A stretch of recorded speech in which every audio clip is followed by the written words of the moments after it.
BJ, how you doing, guys? All right, it's gonna be great tonight, man. I have one question for Albert. What kind of cowbell did you use on that? It was JCR Cha-Cha 5-inch.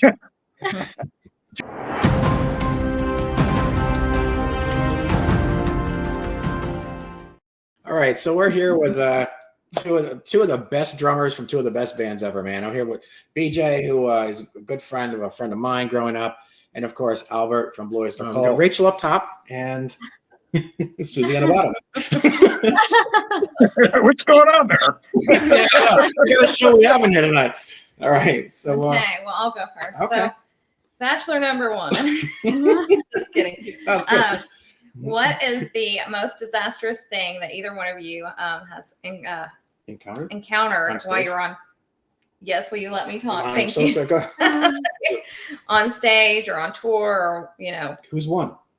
BJ? They said they both can answer. No, one and two. You got bachelor number one. Okay. Albert could answer that one. He's probably got. Who wants to be bachelor number one? Who wants to be bachelor number one? You want to be bachelor?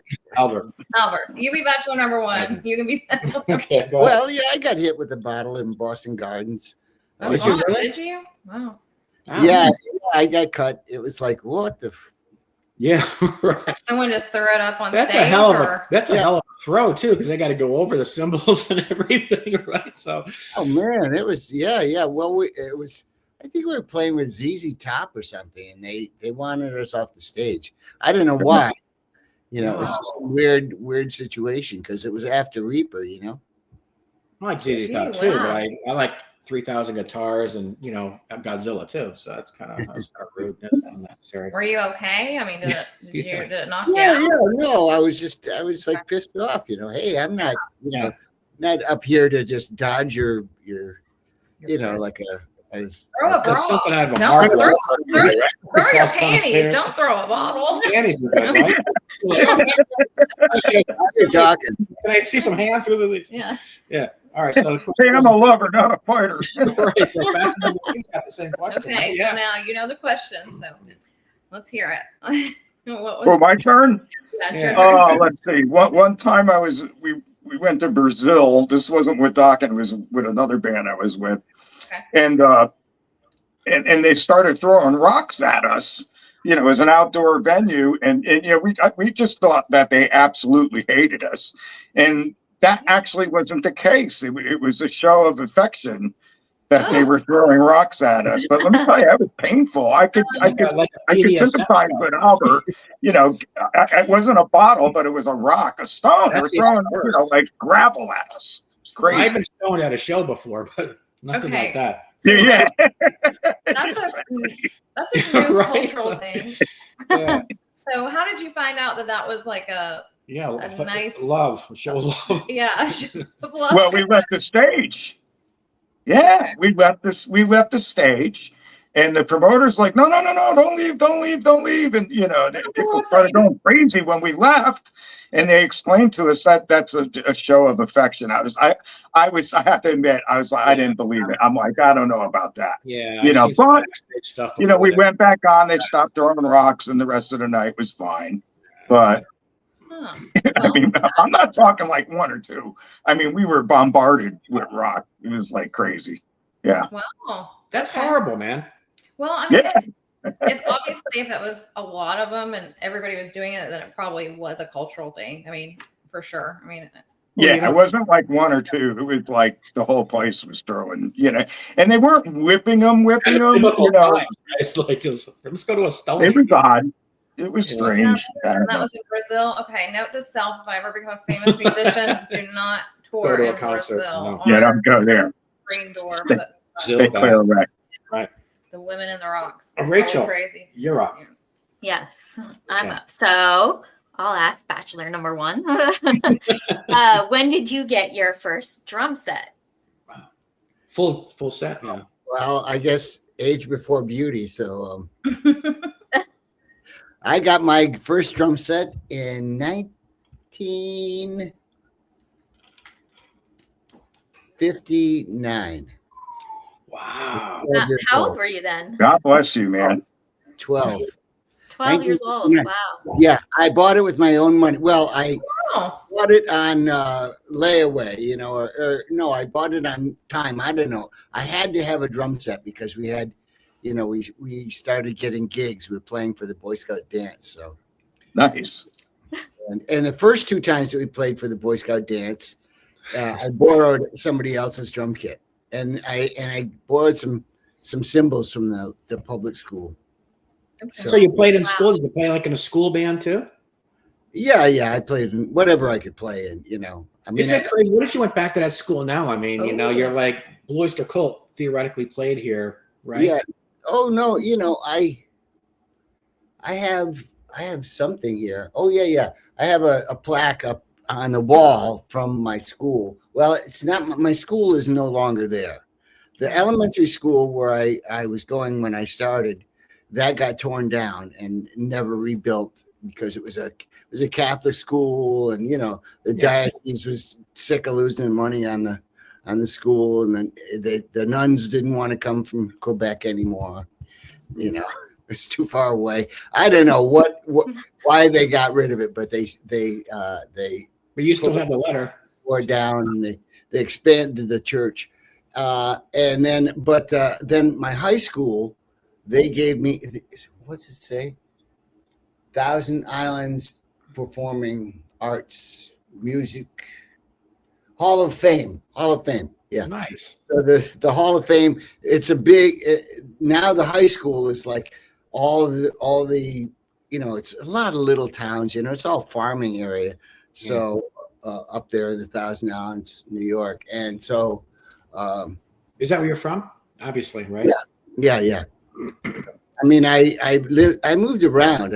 I lived in Greece for a while Oh, wow. Nice. when I was a little kid. My dad worked for the government, and I lived in Rochester, which I guess it's still upstate. And I lived there for a year, and then we started up in the Thousand Islands. Then we moved around, and then we ended up back in the Thousand Islands. But yeah, I was 12 years old. I got my first drum kit, and I paid for it every week. I think it was like $5 a week. It was. I'll tell you what it was. It was it's crazy. I got rid of it. I hated it, right? But it had a Slingerland Radio King. Nice. Snare drum. Fortune now. Yeah. And a 26-inch bass drum. Oh man. Okay. All right. And 2 cymbals that oh my God, they sounded like, you know, like pans. They so high. Ding, ding, ding, ding. That's what you wanted to play, right? I mean, you bought that yourself, so that was the instrument you wanted to play. Oh yeah, you know, I wanted to play that since I was 3. And what did Oh, your the parents smart- think about that? Yeah, I guess my first drum I got when I was 3. You know, I'd seen the high school band play, and they were marching down the street. And so it was my birthday. It was Memorial Day. And so I saw the drummers, and I was like, I want to do that. And so I want a drum. So they got me a drum.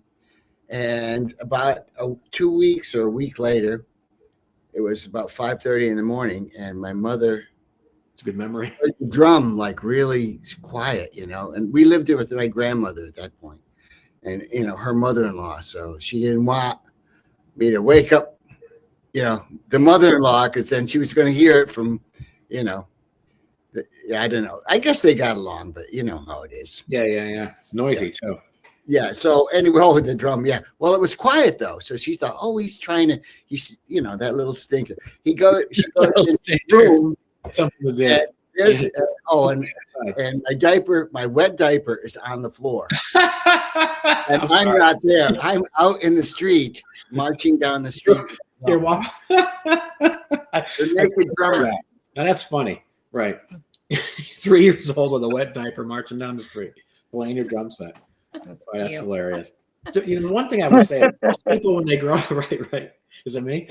So most people growing up, right, they want to play guitar, you know, whole, you know, rock star, you know, Eddie Van Halen thing. But you wanted drums right off the bat. That's kind of interesting. My brother plays drums.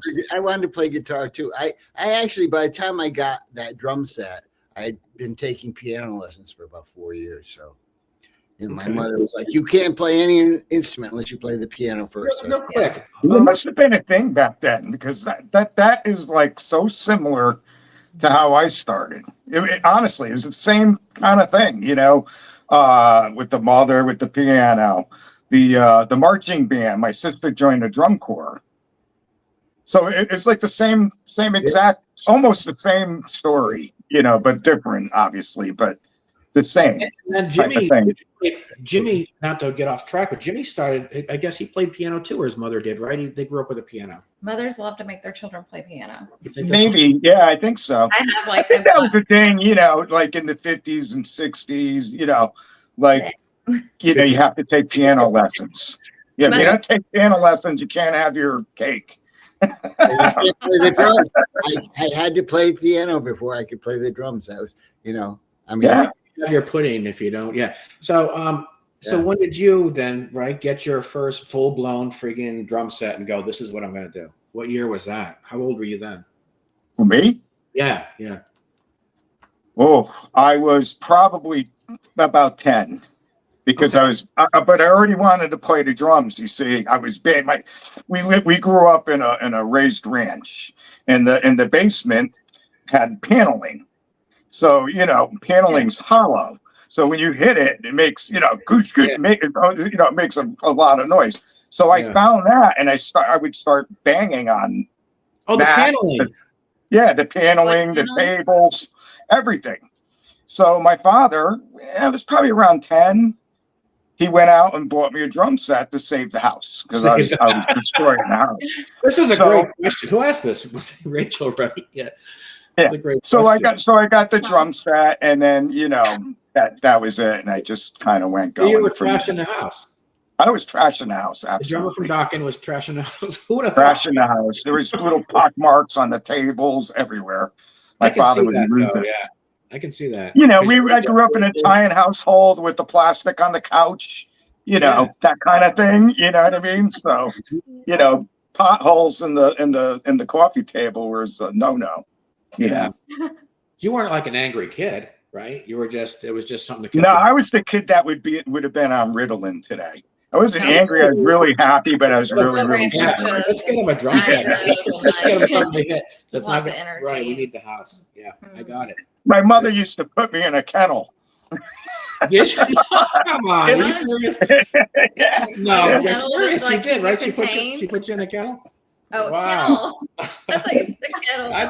I'd be hammering on the house too. It's like a playpen. Yeah. Yeah, exactly. Yeah. Okay, so bachelor number 1. What was the first venue you headlined, and was it memorable or? Yeah, your first headlining gig. Yeah, that's good. That's good. The first gig you headlined. Yeah. I know the first time I gave I can't remember the first time I headlined. I mean, as Blue Oyster Cult, like what was like? Oh my God. Yeah, we're headlining. Well, we were playing clubs, I mean, but when we became Blue Oyster Cult, we were just wrapping up the first record, and we were going out to Ohio and Rochester, and we were headlining these clubs. We'd play the Agora. Yeah. We'd headline. We couldn't. I mean, some of the big shows, those were pretty memorable. So what was your biggest year? Like when did you wham? What was that year that you go, oh my God, man? Was it 85, 86, something like that? So I know you toured under Soft White Underbellies for a while. For years. I think we were trying out new stuff, right? New music. Was there a moment that you were like, oh, this is like we kind of arrived a little bit, or? Well, I guess it was the money, maybe. I mean, I was getting checks from ASCAP, or I think it was ASCAP. And they'd be like, that's for your songwriting, and they would be like $2,000, $3,000, for 6 months or something. Usually like maybe $1,500, but they were getting more and more. And I got a check for $2,000, and then the next check. This is after "Don't Fear the Reaper" was a hit. the next check, I got it in the mail before I was supposed to go out on tour somewhere to Milwaukee or something. So I had to catch the plane. So I quickly filled out the form, the deposit slip, and I gave it to my wife at the time. And I said, deposit this for me, okay? And she said, okay. And I wrote $4,000, and she called me up and she said, you forgot a zero. Whoa, Yeah. Nice. That's a nice mistake. Yeah. Oh, okay. I wouldn't add the zero. Now that's yours, honey. The rest is mine. You gotta draw a line somewhere, sweetheart. I'm the one who went out and did that. That's why I'm single. That was shocking, it's like that. Wow, that's fantastic. So it's $20,000, $40,000. 40,000. Yeah. So That's a good day.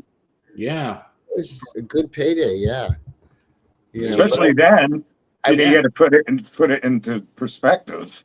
Mhm. What year would you say that was? Late 70s or early 80s? 76. Like 76. So $30,000 went a hell of a lot further than it does today. Oh my God, you could buy a brand That's new nice. Corvette for like. I was like, I think I'll get a car. Yeah. For sure. One for my wife. Cash. Yeah, that's a nice pay. That was nice. So when did Don't Fear the Reaper? When did that actually come out? What year was that? Came out in 76. It didn't make the top 10 until 77, but it just sold consistently, It's a slow burner. Yeah, getting bigger and bigger and bigger. And then it was in the top 10 for about 6 weeks, something like that. And then it just kind of slipped into the teens and the 20s. And it still makes a ton of money. Like You're still getting, wow, that's fantastic. Well, it still gets radio play, like on It's like, and it gets these guys. Even on Saturday Night Live. I think I got a clip of that. Maybe we could, if you don't mind, let me play this. Yeah, one. the cowbell thing. what is that? How did you know? Little cow.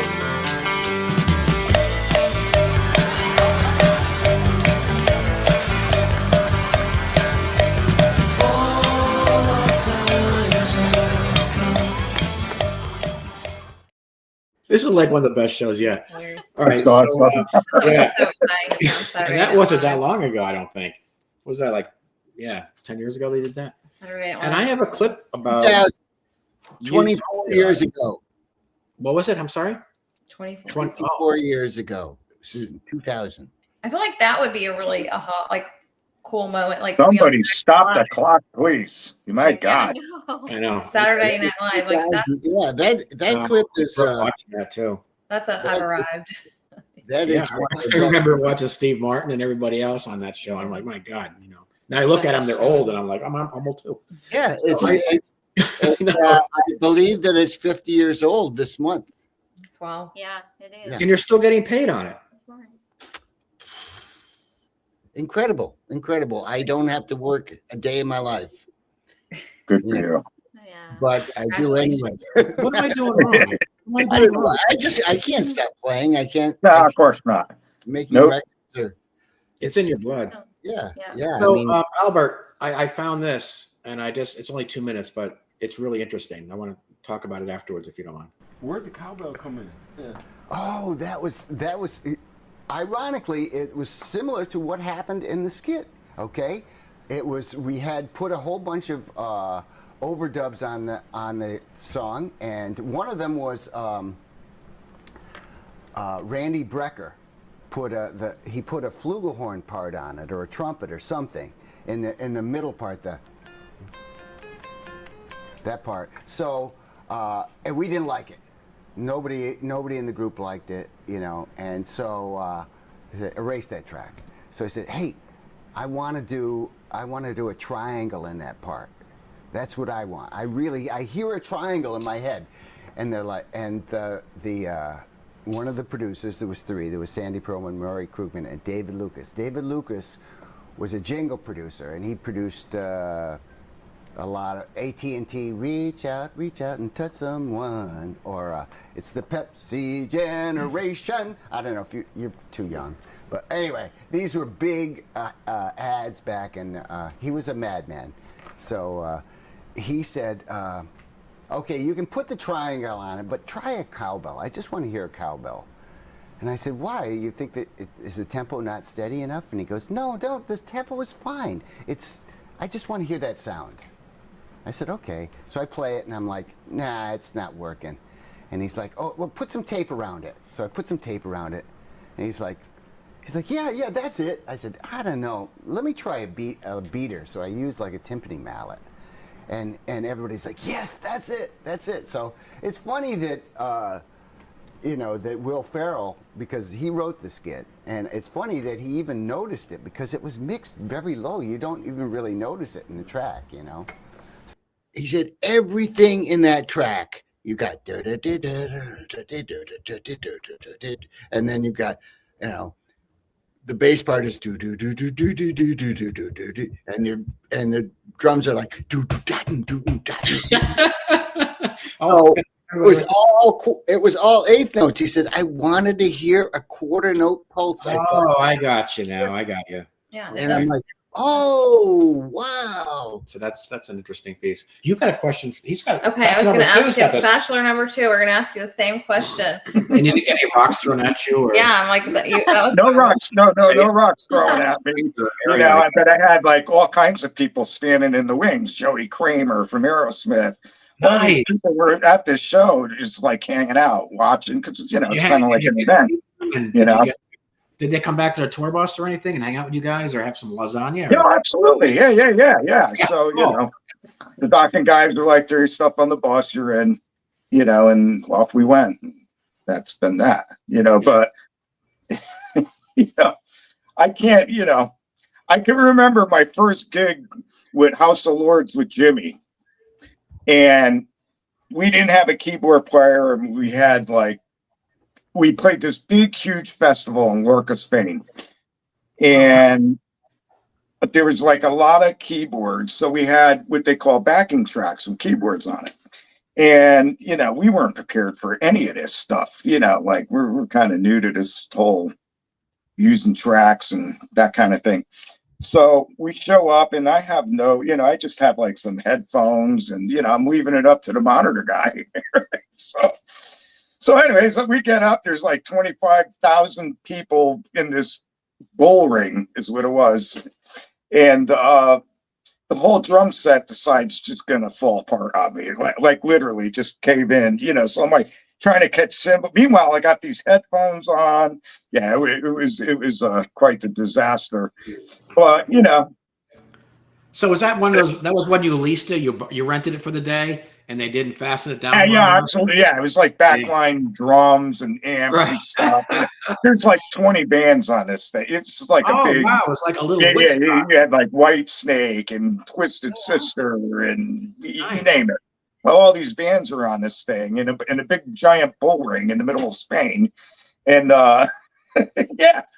This is our big, okay, we're going to make our mark. Yeah. And we come out, and the whole pit just started caving in all over, cymbals or hitting me in the head. It was unbelievable. It was, That was House of Lords? That was House of Lords. Ask Jimmy Bell about that. He'll tell you. You're going to have him on soon. Yeah, I am. I'm having him on with Travis Walton. We did the MGM Casino up here in Springfield. It's right downtown Springfield, Mass. And it was brand new. We were like the first band in there, and they had crazy security walking me to my room, walk back and forth. So I had to ask the guy. I was like, "Listen, honestly, what's up with this?" It's like, and they said, well, because of the shooting that they had in Vegas a couple years back, that they do this with all the bands now. Because I was like, really. Nobody's gonna bother. I'm just some little guy playing drums. You know what I mean? Like, no, I don't need security guy. I'm not Elvis. You know what I mean? It's really odd. But right. So, yeah, getting shot would have been better than dying on the toilet. So yeah, exactly. So I found this. I guess. That's the Agora, and that's Bonnie, who used to sing with John Lamson. Oh, okay. Yep, Society's Children. Nice. And so you had asked me before, do I have a video of anything about Jimmy and all that back in the day? And I did find something, and it's almost embarrassing, but Not embarrassing enough. He's got to play it. It is embarrassing, but I'm going to play it anyway. So John Lamson, right? Yeah. So Yeah, I was roommates with him, right? Okay. Roommates, and I used to juggle all the time. And so he's like, "Can you juggle with a noose?" So he hung this noose in front of the window and tightened it around my neck. This way I couldn't move if I threw the Okay, right. And so I'm doing it, and I did it. Gosh. So then he goes, "All right, try this." So he unplugs the Commodore 64 computer and wanted me to juggle the computer in the window with a noose around my neck. And I'm like, I can't do it with the noose. What But I drugs were actually you on? found this. I know. This is messed up. Ready for this one? Okay. This is a rock concert, right? Rock concert. And they've all come to see us play here tonight. We're very proud to be here. We're glad to be here. Larger crowds, and we hope you'll enjoy the show. Can you get a close up this, please?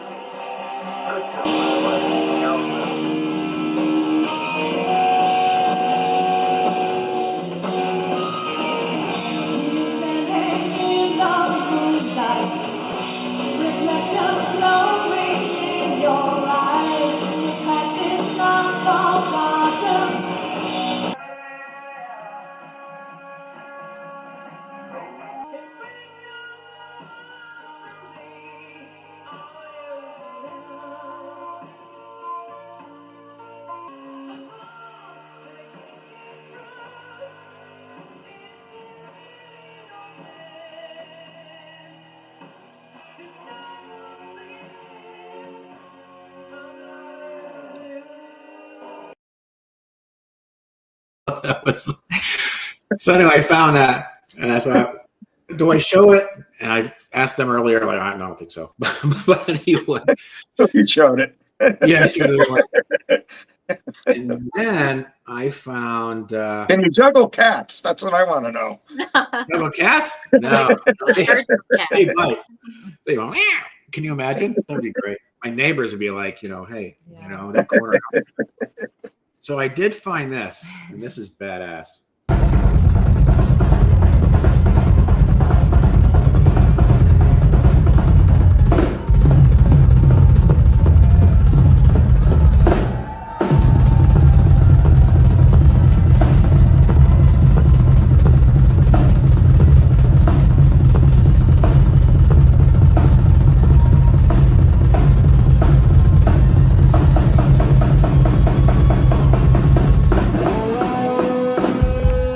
Let's face it, the older you get, the less, it's not like I'm sitting around the house practicing. You know what I mean? It should be. It should be. You got lawn care and vehicle maintenance, right? It's not the same because when you go out and play a gig, you're playing it's much more intense. You cannot practice with that kind of intensity. And I noticed that, I go out and do a dozen dates or so, and that, after 3 or 4, I'm sore all over because it's muscle. You don't use this. No exercise that you can really do for that. It's not like you can take every day. Let me stretch my arms. Yeah. You got to see it through. I run. I do Pilates. I do. I dance. I do all kinds of stuff. But it's all different muscles. It's like don't do something for a while, and then I try to do it again. It's like the next day I'm like, but you get that lactic acid. Right. It gets hard. For me, I find once I'm in a routine, like in a tour situation, I'm good. Once I get past what Albert just described, like the first week you're going to be beat up, but then you kind of hit a place where now you're just cruising, and then you're good. And I like to kind of live in that area. So the other part, and the older you get, the harder it seems like the longer it takes to get to that cruising area. You know what I mean? But we do what we have to do. There's no gain without any pain, or no, was that the saying? No pain without gain, or Yeah, when you're gain playing, no gain. Right before. right, and you got like 30 gigs lined up. You're like, oh my god, right? And then you're not sleeping like you should. And then there's that show where you're like, oh my god, I'm tired. And Food seriously, is an issue. There's a food issue too. Yeah, food is a big issue. You know, like I try to eat clean. You know, when I eat a lot, sometimes you're on the road, you're out of options, and it's like, oh, what am I? Well, okay, here's my options, a McDonald's or, hotel, everybody's closed. You can't eat. Right. Exactly. You're in the middle of nowhere. Right. And you have to be at sound check at 5 o'clock. It's a drive thing. So you got to get up, you got to be on the road before noon. And then, you get you do the sound check, and then it's like, well, now you've got an hour before the show.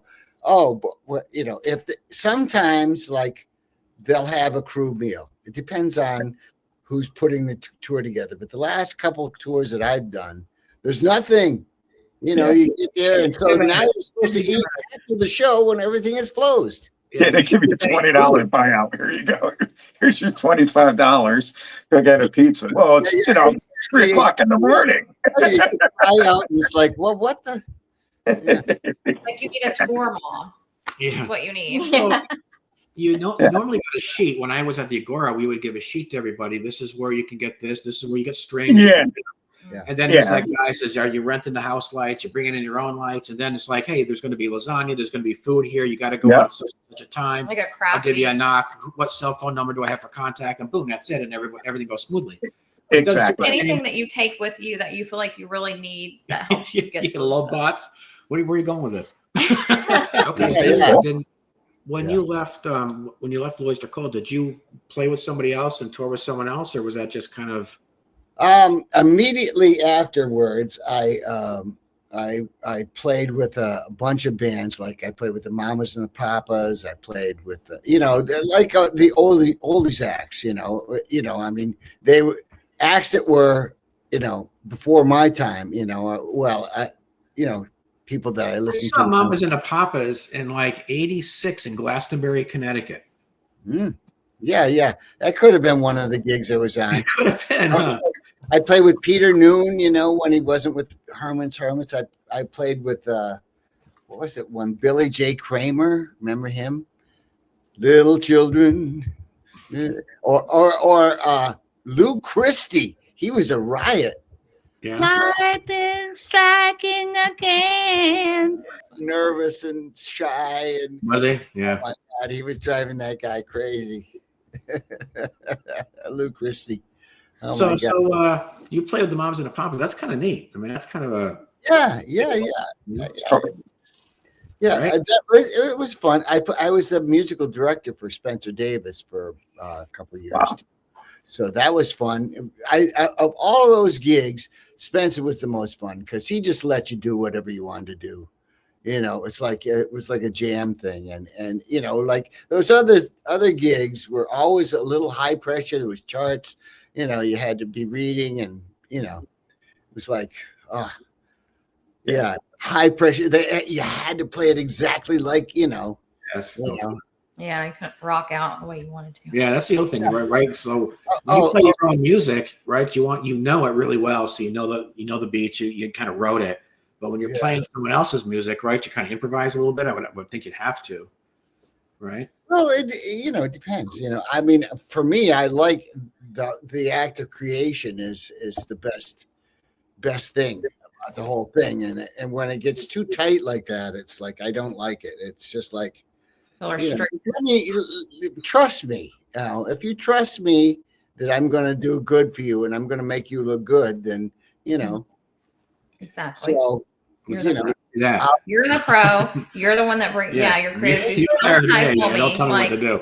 That's another thing. What about encores? Like when you go back and you're like, oh God, right? Proud baby. I mean, back in the old days, we used to just play the same song over again. There you go. Just loop it. Sometimes we know you notice. Play a different group to We're all the ADHDers. Oh my God. They say that's like a big thing with ADHD. You want to hear it over and over. And they do. They love to. I got a story. So something like that. So I was playing with Robert Gordon. It's actually a little sad because Robert was, he didn't realize he had leukemia, and he was kind of going downhill mentally. And we played this gig in New Jersey, and we play this song, and he calls the next song, right? But it's a song that's in the same key and has the same kind of groove, not quite as distinctive as the other one, but it's a little more generic, right? So I start playing it, and it's also slightly faster, right? I start playing, he goes, slow down. Okay, so I slow down a little bit. He sings the same song again. Again. And then and all the way to the end of the song, right? And we get to the end of the song, and he goes, okay, anybody got any requests? I go, Worrying Kind, let's do it again. Well, the other guys in the band are like, He's going he's making a joke on you, Robert. No. I didn't do that. I could see that happen. Yeah, I would imagine, right? Right, you kind of forget, maybe. You're just like, and plus you're just jamming out, and you're like kind of like In the moment, get caught up in the moment. I understand Jimmy knocked over, or I believe it was a DVD rack at a CDs.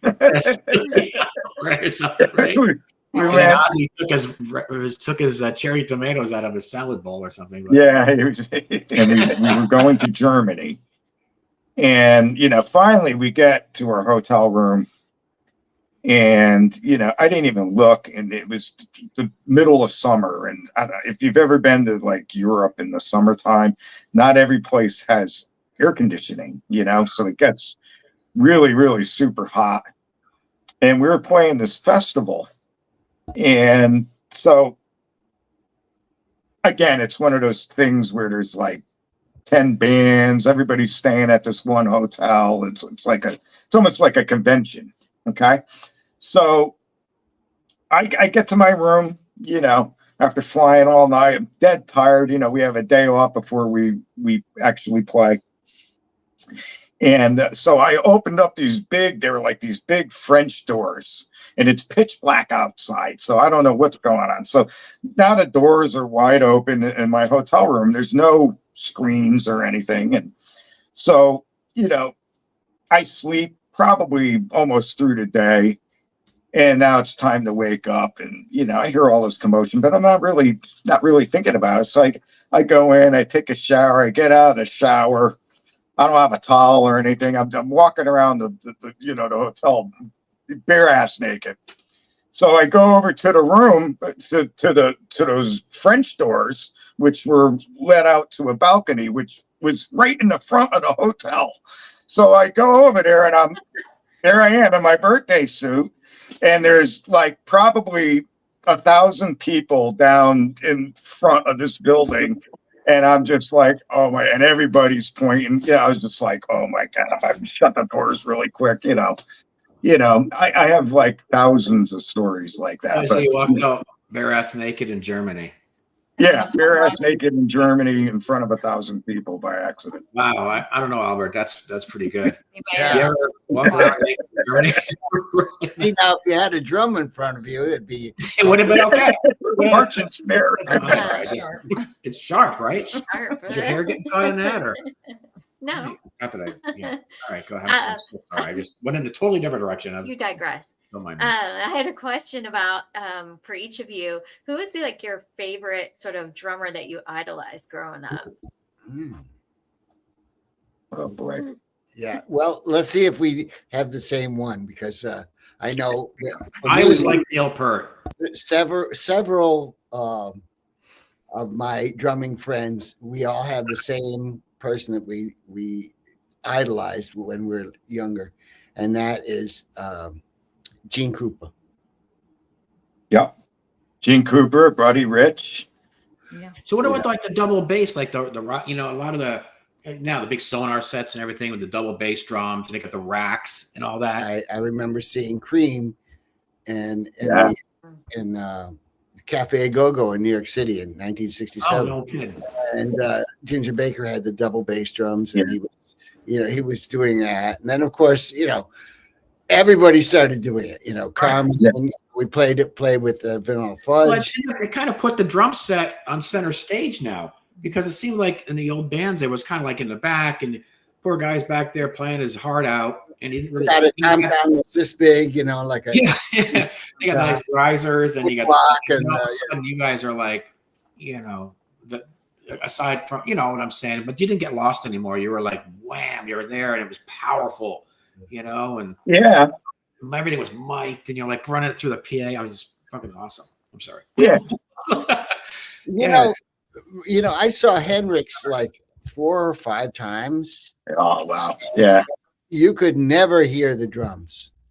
It's all guitar. Yeah. It was all guitar. You couldn't hear the bass. It was just guitar and the vocal, and the drums are just like But they would put like a mic over top of the drum kit. It's plenty loud. It'll pick that up.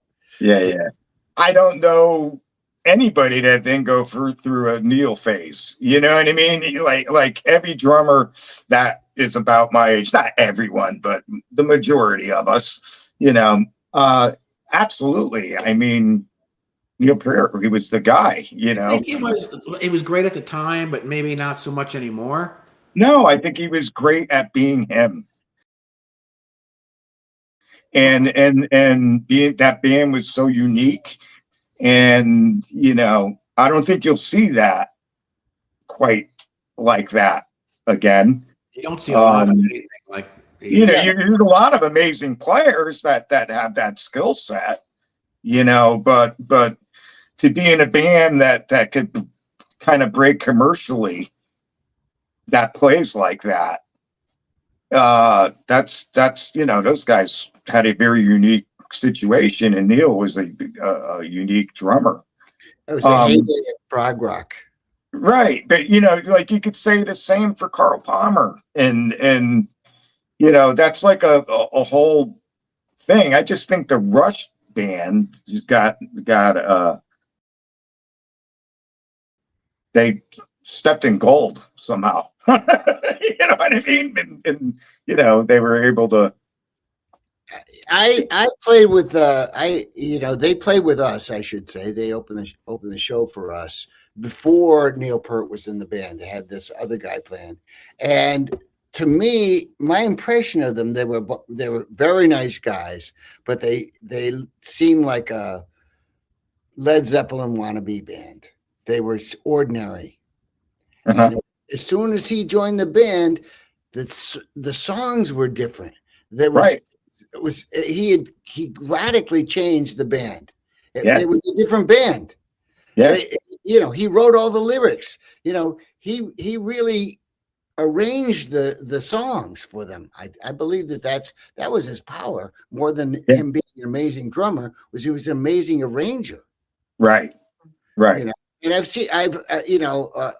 my friend Tony Geranius was roadie for Rush for many years, and he played on some of Tony's demos because Tony's a musician too. And you could tell, he just took over the song. It's kind of like how we learn how to speak. It's the same kind of thing. Music's the same type of situation as speaking. Almost an osmosis. So my new girlfriend, right? We've been together for about 9 months. She speaks Chinese. Wow.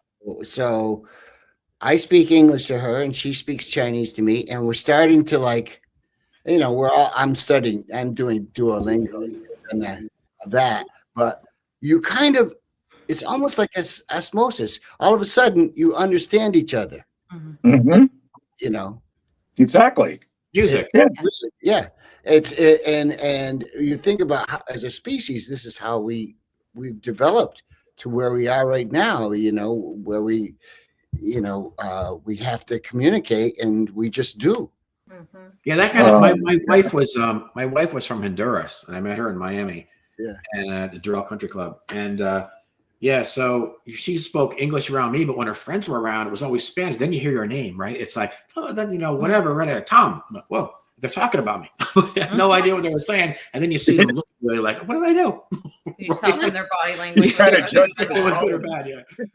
Real quick, I was invited to go on Canada AM in Toronto, and so I had to fly out. I had to go through customs, and it was a nightmare, right? So I left out of Tennessee. I was flying to Toronto, went to customs. And I'm calling, it was like a news station. They were doing they want to interview me on the news. And so I'm trying to reach them, and I finally get through to someone. They're like, yeah, we're going to get you a meal. When you get to the hotel, just sign for it, right? But by the time I got my luggage, got out of, and it was actually a limo, picked me up, took me to the hotel. I got there at like 1:30 in the morning. Everything was closed. So I couldn't eat. And then I'm like, I'm thinking of like you. I was trying to, hello, no, nothing. And so the limo picks me up in the morning. I had nothing to eat since like 9 o'clock in the morning from the airport when I left. So I'm going on 24 hours without a meal. And I got to throw on my suit, and I got to, the limo's picking me up to take me to Toronto. Good morning, Canada, basically. And I'm asking the limo, driver, can you stop? I just need a sandwich, right? Subway, I don't care, McDonald's, anything. Anything. Yeah. Right. Nothing. So I get to the studio now, right? It's probably about 10 o'clock in the morning, and they've got coffee. So I'm having a coffee, and I'm like, my blood sugar is crashing, and I got to go on Canada AM in like 15, 20 minutes. And they put me into the green room, and they're, cleaning me up a little bit. And I'm like, guys, I need something to eat, right? And so they bring me out this blueberry muffin, this little friggin' blueberry muffin. And I got my coffee, and I'm like, okay, this will be fine. Give me 10 minutes. I take one bite out of it. Okay, you ready? I never drank I had like 2 sips of my coffee, a bite of a blueberry muffin, and bang, I'm on Good Morning Canada. Good morning, Tom. How you doing? I could use a pizza. Right? It was horrible. And somehow I got through it, but I'm like when I travel now, I'm packing stuff. That's what I was going to say. Yeah, I pack like granola bars, whatever. I'll never go, but that's kind of what my question was earlier about. Something in my luggage, because never again. So tell us about the ghost thing. That's yeah. So I when I landed out here, I mean, I've always been interested in the paranormal. Had experiences when I was very young. A couple of different experiences with some paranormal, entities. Maybe is the word. Safe. Yeah. Yeah, music is much better. Yeah, much easier. I got a couple rocks now and then. Aside from that, no deal. Right? What if these are A snakes? bottle thrown at you once in a while. Yeah.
All right, Albert. So, Nice yeah. to meet you. Right.